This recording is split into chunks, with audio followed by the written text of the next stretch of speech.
Hey, what's up everybody? Irresponsible Reefer here, and I'm going to show you guys how to mix salt water. My tanks, I only use 0 TDS RODI. I know some people use tap water. I don't really recommend it, but it's up to you. I'd say at the bare minimum, use RO water from the grocery store, but for me, I like 0 TDS. Just peace of mind, no risks.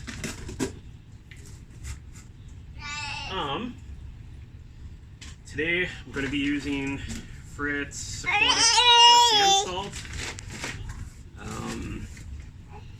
Before you go to mix the salt, make sure that you read the instructions on your bucket or box. Every salt's different. This RPM says to mix the salt between 70 and 75 degrees and let it circulate for 2 to 3 hours before use. Some salts, like say Aquaforest, you can use within 15 minutes. Hi. He's here, my little buddy helping me. I think Reef Crystals likes to be mixed really cold. Some want it to sit like for 24 hours for you, so make sure every company's got their own kind of recipe for salt, so make sure you follow the instructions on the label, on the bucket or the box. When you're mixing, make sure it's calibrated. Use a refractometer or a digital salinity tester. I don't recommend the hydrometers. They're super inaccurate. But again, that's up to you.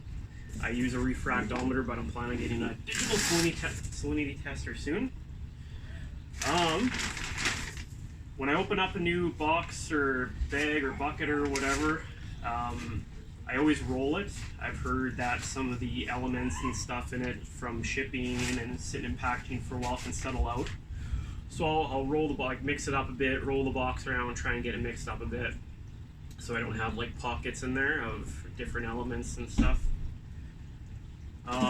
In here, so I got this at about 72 degrees, so it's perfect. It's been sitting. I got a air bubbler and a pump in there, both circulating the water. I'm on well water. I have a 7-stage RODI system, so I have high CO2 in it, which can cause algae outbreaks and issues in the tank. So I run a bubbler in it to dissipate the CO2, and yeah, pump and stuff like that. So I always recommend heater, air pump, even if you're not on well water with high CO2, and a circulation pump, all three of those mixing together.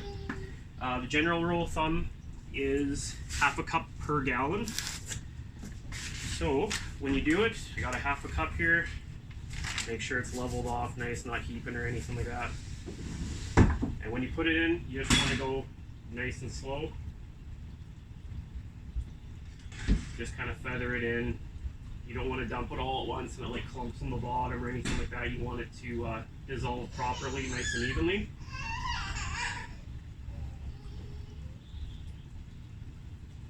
I won't show you all because this is a big, so I'll probably have to do like 15 scoops, but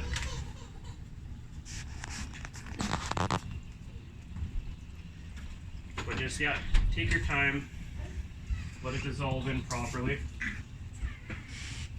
and then give it some time. Once you say, you do the half a cup per gallon, give it some time to dissolve, and then you take your calibrated refractometer or whatever you're using, and give it a test, and then adjust accordingly and bring it up to the same temperature, 78 degrees as your tank would be.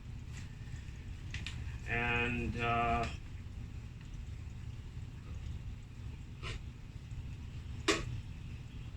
just keep going like that until it's all mixed in.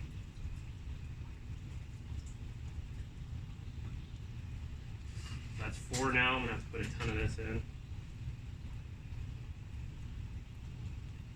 But just, yeah, for anybody that's just starting out in the hobby, kind of needs a tutorial on how to mix salt water properly. That's how you do it.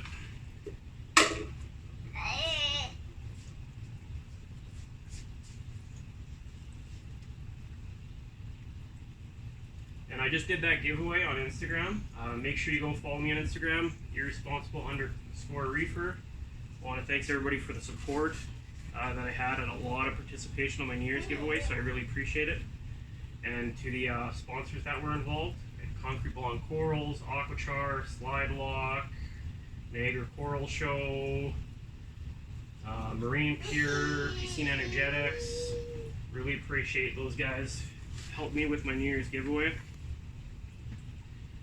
And yeah, make sure, other point is, once you bring it up to the salinity and you're ready, it's at 78 degrees and you're ready to put in your tank. Make sure I mix my salt at 1.026, and that's like what most people do it. So make sure that you have your instrument properly calculated and you bring it up to 1.025 or 1.026, whatever you use. And you want to make sure your salinity is stable, so make sure you match it to your aquarium, and same with your temperature. Make sure that if you keep your tank at 78 degrees, your water's at 78 degrees before you put it in. You don't want any swings or anything like that going on when you do your water change or whatever. But yeah, make sure you subscribe, make sure you like my channel, and if you have any questions, comments, feel free to leave them below, and I'll answer them as soon as I can. And make sure you go and follow me on Instagram. Alright, everybody, have a happy new year. All the best to everybody in 2021. And I'll see you guys later. Hope this helps a little bit. Bye.